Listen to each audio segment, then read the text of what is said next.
안녕하세요. 달빛 철학 채널입니다. 오늘은 아무리 친한 친구 사이라 해도 죽기 살기로 숨겨야 할 것들에 대해 철학적인 관점에서 깊이 탐구해보는 시간을 가져볼까 합니다. 우리는 흔히 친구 사이의 솔직함이 최우선이라고 생각하곤 합니다. 하지만 과연 모든 것을 털어놓는 것이 항상 최선의 선택일까요? 진정한 우정을 유지하고 더욱 깊게 만드는 데 필요한 지혜로운 경계는 어디에 있을까요? 고대 철학자 플라톤부터 현대 심리학자들의 통찰까지 다양한 관점을 통해 이 질문에 대한 답을 찾아보겠습니다.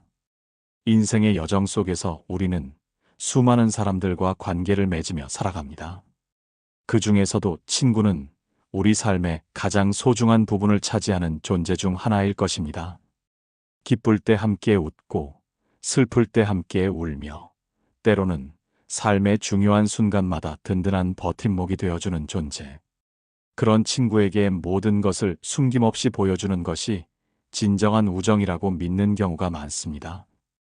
그러나 모든 인간관계가 그러하듯 우정에도 지혜로운 선과 깊이가 필요합니다. 무조건적인 개방만이 능사는 아니며 때로는 적절한 거리가 오히려 관계를 더욱 단단하고 오래 지속시키는 힘이 되기도 합니다. 오늘 우리는 바로 그 지혜로운 거리에 대해 함께 고민해 보고자 합니다. 첫 번째로 가장 친한 친구에게조차 드러내서는 안 될 것은 바로 나의 사생활입니다. 플라톤은 인간관계에서 사생활을 지키는 것의 중요성을 강조했습니다. 그는 각 개인이 가진 고유한 영역을 존중해야 하며 모든 것을 공개하는 것이 반드시 미덕은 아니라고 보았습니다.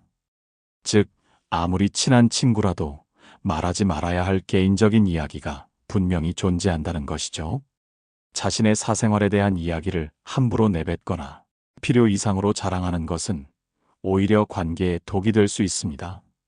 남들이 나를 인정하기도 전에 스스로를 떠벌리는 행동은 나의 가치를 떨어뜨릴 뿐만 아니라 자칫하면 상대방에게 불필요한 부담이나 오해를 줄 수도 있습니다.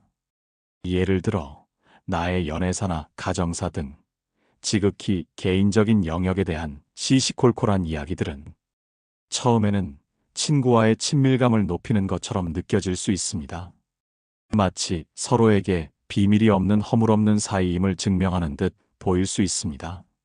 하지만 이러한 이야기들이 반복될수록 친구는 나를 감정 쓰레기통처럼 여기거나 나의 삶을 흙밑거리로 소비할 수도 있습니다. 심지어 나의 고통이나 어려움이 다른 이들에게 단순한 가십거리가 되어 떠돌아다닐 위험도 있습니다. 모든 것을 공유하는 사이라는 명분 아래 나의 소중한 사생활이 남들의 심심풀이 가십거리가 되거나 언젠가는 나에게 비수가 되어 돌아올 수도 있음을 명심해야 합니다. 친구와의 깊은 유대감을 형성하는 것은 중요하지만 그 유대감이 나의 개인적인 영역을 침범하는 구실이 되어서는 안 됩니다. 각자의 삶에 대한 존중은 깊은 관계의 필수적인 요소입니다. 워싱턴 대학교의 연구 결과는 이러한 심리적 경계의 중요성을 명확히 보여줍니다. 사적인 경계가 자주 침범당한다고 느끼는 사람들은 스트레스 지수가 높고 대인관계 만족도가 현저히 낮아지는 경향을 보인다고 합니다. 이는 우리의 정신 건강과 관계의 질에 직접적인 영향을 미친다는 것을 의미합니다. 아무리 친한 친구라도 상대방의 사적인 영역과 심리적 경계를 존중해야 하며 나 또한 나의 경계를 명확히 설정하고 유지하는 것이 중요합니다. 이는 상대를 밀어내기 위함이 아니라 오히려 관계를 더욱 단단하고 건강하게 만들기 위한 현명하고 필수적인 배려입니다. 우리는 각자의 내면 세계와 외부 세계 사이에 견고한 성벽을 쌓아두어야 합니다. 이 성벽은 우리를 외부의 침입으로부터 보호할 뿐만 아니라 우리의 자아를 온전하게 지키는 역할을 합니다. 친구가 아무리 가깝고 소중한 존재라 할지라도 이 성벽의 문을 무조건적으로 활짝 열어주는 것은 현명하지 못합니다. 오히려 선을 분명히 그어두고 존중과 이해를 바탕으로 한 관계를 구축하는 것이 장기적인 관점에서 더욱 유익합니다. 기억하십시오. 당신의 사생활은 당신의 성역이며 그 누구도 함부로 침범할 수 없는 신성한 공간입니다. 다음으로 친구에게 숨겨야 할 두 번째는 바로 과도한 기대와 그로 인한 실망감입니다. 우리는 친구에게 많은 것을 기대하곤 합니다. 나의 기대를 채워주기를 바라고 내가 힘들 때마다 언제든지 달려와 위로해주고 해결책을 제시해주기를 바랍니다. 이러한 기대는 인간이라면 자연스러운 감정이지만 그 기대가 과도해지면 오히려 관계에 독이 될 수 있습니다.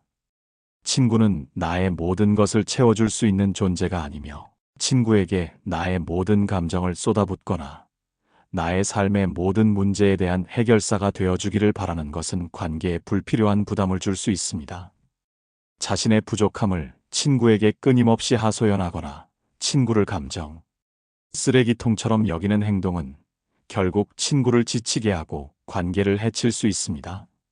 친구와의 관계에서 가장 중요한 것은 상호 존중과 자립적인 태도입니다. 쇼펜하우어는 진정한 우정에 대해 깊이 성찰했습니다. 그는 우정을 우연에 맡기지 말고 배울 점이 있는 친구를 사귀라고 조언합니다.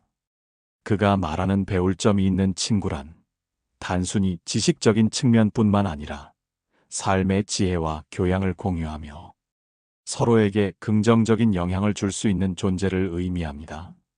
친구의 교양과 지식을 통해 자신을 발전시킬 수 있는 관계, 서로에게 긍정적인 자극과 동기를 부여하고 함께 성장하는 관계가 진정한 우정이라는 것입니다. 이러한 관계에서는 일방적인 기대나 의존이 아니라 서로가 각자의 삶을 주체적으로 이끌어가면서도 필요할 때 서로에게 힘이 되어주는 건강한 균형이 중요합니다. 친구에게 의지하기보다 스스로의 내면을 단단히 하고 자립적인 태도를 갖는 것이 중요합니다. 나의 행복과 불행이 온전히 친구에게 달려있는 것처럼 행동하는 것은 친구에게 엄청난 심리적 부담을 지우는 행위입니다. 친구는 나의 삶의 동반자이지 나의 삶을 책임져야 하는 존재가 아닙니다. 그러므로 우리는 친구에게 현실적인 기대를 가지고 그 기대를 넘어선 부분은 스스로 해결하려는 노력을 기울여야 합니다. 이러한 자립적인 태도는 친구 관계를 더욱 건강하고 지속 가능하게 만듭니다. 우리는 각자의 삶의 주인이 되어야 하며 친구는 그 여정에서 함께 걸어가는 소중한 동반자라는 사실을 잊지 말아야 합니다. 우리는 친구에게 너무 많은 것을 요구하고 있지는 않은지, 나의 기대가 과도한 것은 아닌지 스스로를 돌아볼 필요가 있습니다. 친구는 나의 거울이 아니라 나를 비추어 보는 또 다른 창문입니다. 세 번째로 친구에게 숨겨야 할 것은 바로 친구의 성공에 대한 질투심입니다. 친구가 잘 되면 나도 기뻐해야 마땅하지만 때로는 인간 본연의 복잡한 감정인 알 수 없는 질투심이 고개를 들 때가 있습니다. 친구의 성공을 진심으로 축하해 주기보다 마치 나의 실패인 것처럼 느끼거나 나와 비교하며 스스로를 비하하는 감정은 관계에 매우 부정적인 영향을 미칩니다. 이러한 질투심은 종종 내면의 불안감과 열등감에서 비롯되는 경우가 많습니다. 우리는 사회 속에서 타인과 끊임없이 비교하며 살아가지만 친구 관계에서 이러한 비교 의식은 특히 위험합니다. 친구는 경쟁자가 아니라 함께 성장하고 기쁨을 나누는 존재여야 합니다. 친구의 성공을 진심으로 축하해주고 그 과정에서 나 자신의 부족함을 건설적으로 다루는 지혜가 필요합니다. 질투심이라는 감정을 솔직하게 인정하되 그것을 부정적인 방식으로 표출하기보다 나의 성장 동력으로 삼는 자세가 중요합니다. 질투는 부정적인 감정일 수도 있지만 때로는 우리 자신을 돌아보고 더 나은 방향으로 나아가게 하는 계기가 될 수도 있습니다. 나 역시 친구처럼 노력하면 충분히 성공할 수 있다는 긍정적인 마음가짐을 갖는 것이 필요합니다. 중요한 것은 질투심을 어떻게 관리하고 활용하느냐입니다. 우리는 친구의 성공을 보며 나도 할 수 있다는 동기를 얻어야 합니다. 친구는 나에게 좌절감을 안겨주는 존재가 아니라 가능성을 보여주는 존재여야 합니다. 친구의 성공을 통해 나의 한계를 재정의하고 더 큰 목표를 향해 나아갈 용기를 얻을 수 있습니다. 질투는 마치 불과 같습니다. 잘 사용하면 따뜻한 온기가 되어 우리를 데워주지만 잘못 사용하면 모든 것을 태워버릴 수 있는 파괴적인 힘을 가집니다. 따라서 우리는 이 질투의 불을 현명하게 다루는 법을 배워야 합니다. 친구의 성공에 대한 진정한 축하와 더불어 나 자신의 내면을 들여다보고 스스로의 가치를 인정하는 것이 중요합니다. 나의 가치는 타인과의 비교에서 오는 것이 아니라 나의 고유한 노력과 성취에서 비롯됩니다.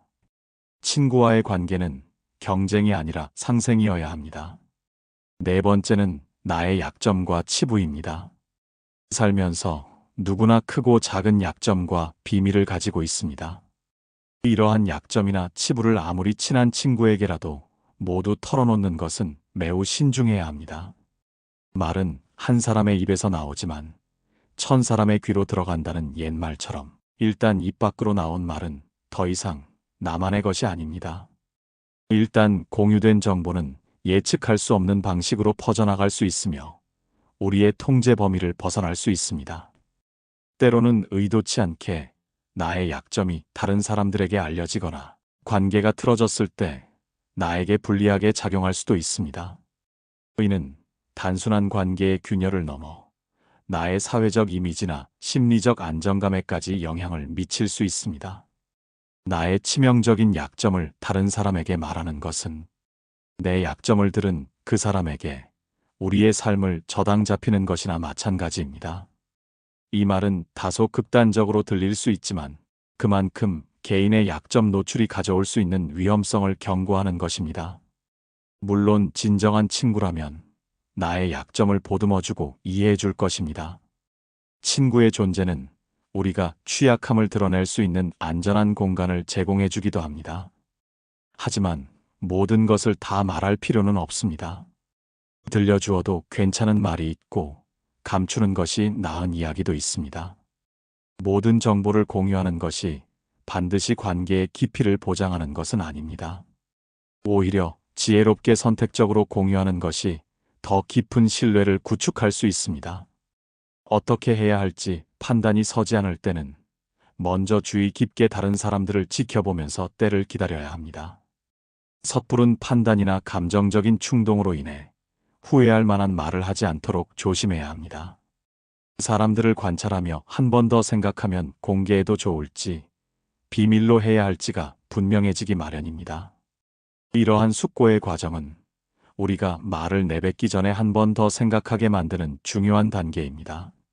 사람은 누구나 비밀과 더불어 저마다의 약점을 가지고 있습니다.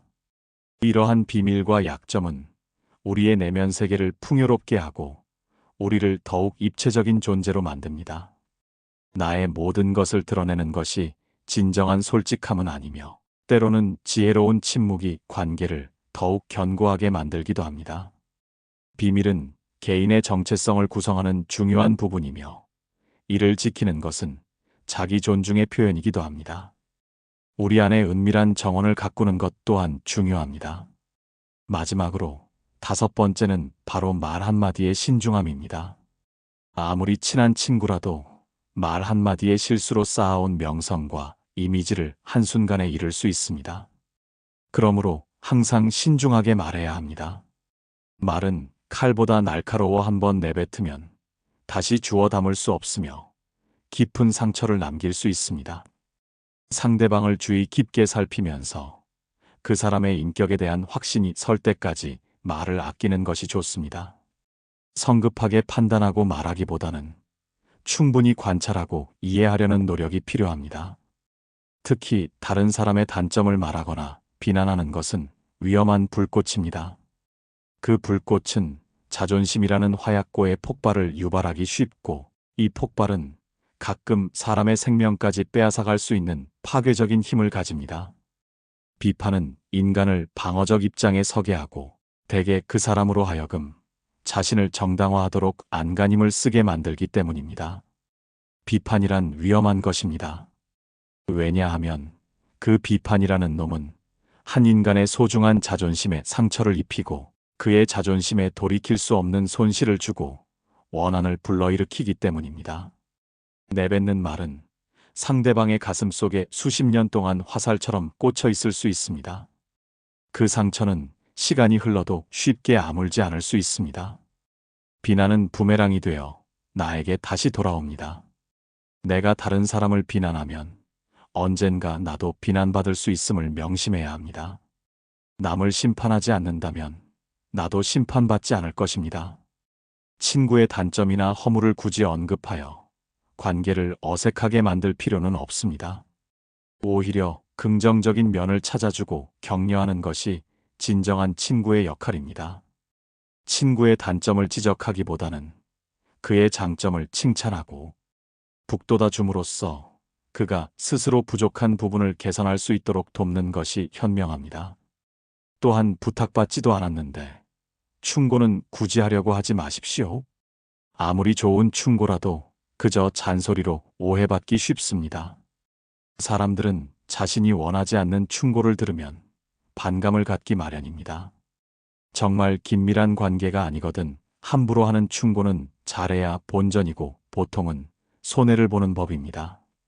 친구에게 조언을 할 때는 상대방이 그 조언을 받아들일 준비가 되어 있는지, 그리고 그 조언이 진정으로 필요한 것인지를 신중하게 고려해야 합니다. 그래도 굳이 해야 한다면 결코 자랑하듯 하지 말고 겸손하고 따뜻한 마음으로 전달해야 합니다. 자신의 지식이나 경험을 과시하려는 태도는 친구에게 불쾌감을 줄 뿐입니다. 현명한 사람은 지식에 자만하지 않고 남이 요청할 때 비로소 입을 엽니다. 그의 말은 무게와 깊이를 가지며 상대방에게 진정한 도움이 됩니다. 반면 어리석은 사람은 스스로 지혜가 있다고 착각하고 누구를 막론하고 충고하고 싶어 합니다. 그들의 말은 종종 공허하고 피상적이며 오히려 관계를 해치는 경우가 많습니다. 우리는 항상 말의 힘을 인지하고 그것을 긍정적인 방향으로 활용해야 합니다. 말은 관계를 맺고 끊는 강력한 도구이며 우리의 삶을 아름답게 만들 수도 망가뜨릴 수도 있습니다. 오늘 우리는 아무리 친한 친구에게라도 숨겨야 할 것들에 대해 깊이 이야기해 보았습니다. 이는 관계를 단절하라는 의미가 아니라 오히려 관계를 더욱 성숙하고 견고하게 만들기 위한 지혜로운 방법들입니다. 나의 사생활을 존중하고 과도한 기대를 내려놓으며 질투심을 건설적으로 다루고 나의 약점을 신중하게 관리하며 말 한마디를 조심하는 것. 이 모든 것이 진정한 우정을 꽃피우기 위한 중요한 밑거름이 될 것입니다. 이 지혜로운 경계는 상대를 보호하는 동시에 우리 자신을 보호하는 행위이기도 합니다. 진정한 우정은 모든 것을 공유하는 것에서 오는 것이 아니라 서로의 다름과 한계를 인정하고 존중하는 것에서 시작됩니다. 때로는 침묵이 수많은 말보다 더 큰 의미를 가질 수 있습니다. 말하지 않아도 서로의 마음을 이해하고 말하지 않아도 서로의 존재만으로도 위로가 되는 그런 깊은 우정을 우리는 추구해야 합니다. 이러한 지혜로운 접근 방식을 통해 우리는 더 건강하고 행복한 친구 관계를 만들어갈 수 있을 것입니다. 친구는 우리 삶의 축복이며 그 축복을 오래도록 유지하기 위해 우리는 끊임없이 노력하고 성찰해야 합니다. 이 글이 여러분의 친구 관계를 돌아보고 더욱 풍요로운 우정을 만들어가는데 작은 도움이 되기를 진심으로 바랍니다. 달빛 철학 채널은 언제나 여러분의 삶에 작은 지혜의 빛을 비추는 길잡이가 되겠습니다. 감사합니다.